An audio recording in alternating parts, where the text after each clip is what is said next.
আসসালামু আলাইকুম, আমি তোমাদের সুমন স্যার। আজকে ত্রিকোণমিতির সহজ একটা কোশ্চেন নিয়ে আমরা আলোচনা করব। দেখো, সাইন 0 ডিগ্রি 0 হলে লম্বের মান কত, কজ 0 ডিগ্রি সমান সমান 1 হলে ভূমির মান কত। দেখো, এই কোশ্চেনটা আমরা সবাই বুঝতে পারি, কিন্তু কিভাবে হবে বুঝতে পারতেছি না। লম্বের মান, ভূমির মান, এগুলো কিভাবে বের করব এটা আমরা জানি না, বা ত্রিকোণমিতি সম্পর্কে আমরা বেসিকটা ওরকম করে জানি না। তোমরা একটু সবাই একটু ভালো করে খেয়াল করো, ভালো করে খেয়াল করো। আমরা ত্রিকোণমিতি কোনটা কিভাবে সৃষ্টি হয়, আমরা বইতে সবসময় সূক্ষ্মকোণের ক্ষেত্রে আমাদের আলোচনা করায়, এখন আমরা সূক্ষ্মকোণের ক্ষেত্রে না, আমরা একটু ত্রিকোণমিতি কোণটা কিভাবে সৃষ্টি হয় দেখো, একটু সবাই একটু খেয়াল করো। এই আমাদের একটা এক্স অক্ষ, এটা হলো এক্স অক্ষ, এটা হলো ওয়াই অক্ষ। তাহলে এক্স ও এক্স প্রাইম এটা একটা রেখা। এখন আমরা ত্রিকোণমিতির কি, ত্রিকোণমিতি সবাই ভালো করে জানো, ত্রিকোণমিতির অতিভুজ অলওয়েজ ধনাত্মক। আমরা ত্রিকোণমিতি অতিভুজটা কিরকম, অতিভুজটা হলো এই হলো অতিভুজটা, এই যে অতিভুজটা, এই যে অতিভুজটা, এই হলো রশ্মিটা, এই রশ্মিটা এই লেভেল বরাবর ঘুরতে পারে, এই লেভেল বরাবর ঘুরতে পারে। ত্রিকোণমিতির অতিভুজটা এই লেভেল বরাবর ঘুরতে পারে। ত্রিকোণমিতি কোনটা কিভাবে সৃষ্টি হয় একটু ভালো করে খেয়াল করো। যখন আমি অতিভুজটাকে এইখানে উঠাই, তখন এখানে একটা কোণ সৃষ্টি হলো। এই কোণের লম্ব কি, এই যে অতিভুজের শীর্ষ থেকে আদি রেখার উপর যে লম্ব টানা হয় এইটাই লম্ব, এবং ভূমি কোণটা মূল বিন্দু থেকে লম্বের পাদবিন্দুর দূরত্ব। এই যে অতিভুজটা ও এ, এইটাই ঘুরতেছে। যখন আমি অতিভুজটাকে মানে আর একটু উপরে উঠাই, কোণটাকে আরো বড় করে, দেখো তখন কি হলো, কোণটা বড় হলো, লম্বটা বড় হলো, ভূমিটা ছোট হলো। যখন এই বরাবর উঠাই তখন কি হলো, তখন হলো এই দেখো, ভূমিটা আরো ছোট হলো, লম্বটা আরো বড় হলো। যখন একেবারে লম্ব বরাবর রেখে দিলাম, তখন কি লম্ব আর অতিভুজ সমান হয়ে গেল।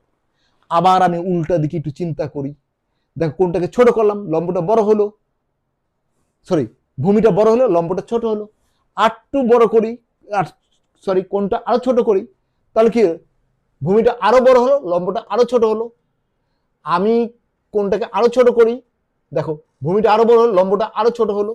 একেবারে সোয়াই ফেললাম, সোয়াই একে ফেললাম, দেখো এখানে ভূমি আর অতিভুজ সমান হয়ে গিয়েছে।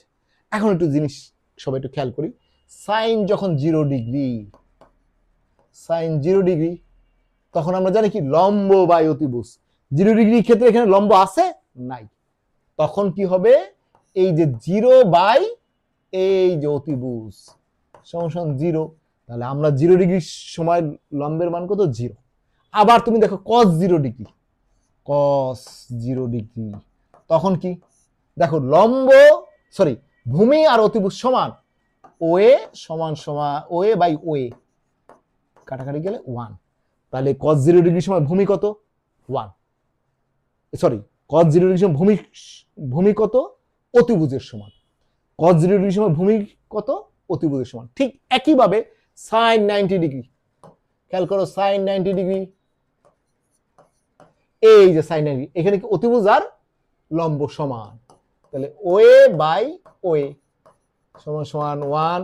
তাহলে এইখানে কি দেখো, খেয়াল করো একটু ভালো করে খেয়াল করো, সাইন 90 ডিগ্রির সময় অতিভুজ কত, সরি লম্বের মান কত, অতিভুজের সমান। সাইন 90 ডিগ্রির সময় লম্বের মান কত, অতিভুজের সমান। ঠিক কস 90 ডিগ্রি,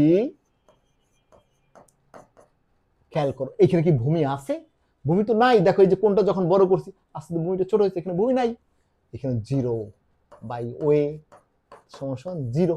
তাহলে কস 90 ডিগ্রির সময় ভূমি কত, 0। তাহলে আমরা একটা সবাই একটু খেয়াল করো ভালো করে, সাইন 0 ডিগ্রির সময় লম্বের মান কত, 0। সাইন 90 ডিগ্রির সময় লম্বের মান কত, অতিভুজের সমান। কস 0 ডিগ্রির সময় ভূমির মান কত, অতিভুজের সমান। কস 90 ডিগ্রির সময় ভূমির মান কত, 0। আমরা একটু বুঝে গেলাম ত্রিকোণমিতি। এরকম আরো অনেক মজার মজার কোশ্চেন পরবর্তী আলোচনা করা হবে, আমাদের সাথে থাকো। আল্লাহ হাফিজ।